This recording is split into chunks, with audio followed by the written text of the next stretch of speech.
Showing the increasing power of DNA, including by familial DNA, a man has been arrested after a son's DNA provided a link to a 50-year-old cold case murder in Hawaii.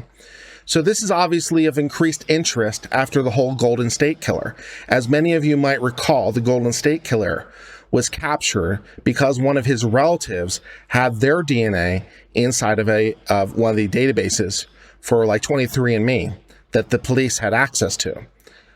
And because of that, they were able to determine a familial DNA match, which then led them to the Golden State Killer. And then they got his DNA from, I believe, if memory serves correctly, like a disposable cup. They followed him around until they threw out some garbage he had touched or something.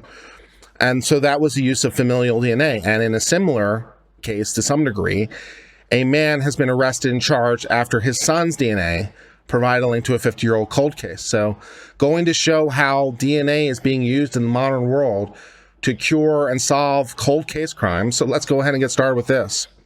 Here is a photo of the victim, 1972 victim Nancy Anderson. So her murder might have just been solved. Anderson had been stabbed multiple times in her Waikiki apartment in Honolulu. Anderson's roommate woke up on the date and heard water running in the bathroom. The door was ajar. The roommate pushed the door open and saw the body on the floor. Neither the roommate nor a neighbor said they heard anything suspicious, and there were no known witnesses to the slaying. Blood was located on the bathroom floor, on Anderson's bed, and on the floor where her body was found. Bloody towels were also found where the killing was occurred. Police interviewed a dozen people, but the investigation went cold, and there were no viable leads found. In the summer of 2020, the Honolulu Police Department partnered with a Reston, Virginia company called Parabon Nanolabs to develop a sketch of what the suspect might have looked like based on DNA that was recovered from the scene. So they had an unknown person's DNA in their files from the 70s. They processed it. No matches. And they partnered with this company to try to build an image of what this person might look like, to predict a person's physical appearance and ancestry from the unidentified DNA evidence. So interesting police tactic there, try to get an image, maybe match him against someone that they might have an image for who might look similar in their files.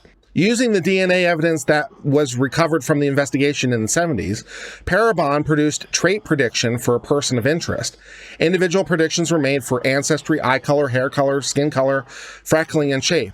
By comparing these attributes, a snapshot was done of what the person might have looked like at 25. The analysis revealed that the suspect was likely a mix of Southern and Southeastern European heritage, had brown or hazel eyes, fair or very fair skin, and likely had brown or black hair.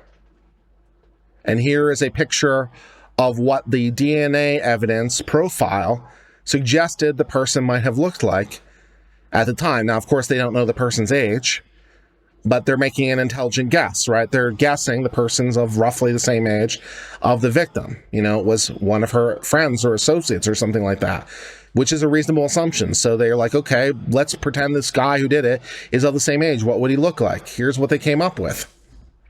A Honolulu ABC affiliate reported that there was a person who was first identified as a potential suspect in the murder back in 2021.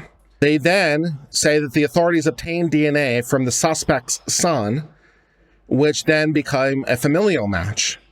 So presumably went up and asked him, can we borrow your DNA for whatever reason? Apparently said yes. And then his son's DNA matched. So then, based on the match, they obtained a search warrant for their suspect's DNA. And there was, in fact, a DNA match. So that brings us to the end of this discussion of this story about this DNA match for a murder that had occurred in 1972. Someone had gone away with this for a very, very long time. And I wonder how many elderly people are in old person's homes right now shaking in their boots, because I've heard tell from like convalescent nurses, the number of adults, the number of people, of old people who will confess to like casual murders would astound you. I wonder if any of them wonder if they'll ever get caught now, because DNA is becoming more widespread. People are giving their DNA more and more to these databases. The government is being able to use them more and more as part of familial matching. and solving more and more crimes with them. So it presents some interesting stories, to be sure, in criminal investigations. Things that we long thought were over, but now maybe we can figure out who did it. So an interesting step along the way, and at least for a moment, that brings us to the end of the discussion of this story.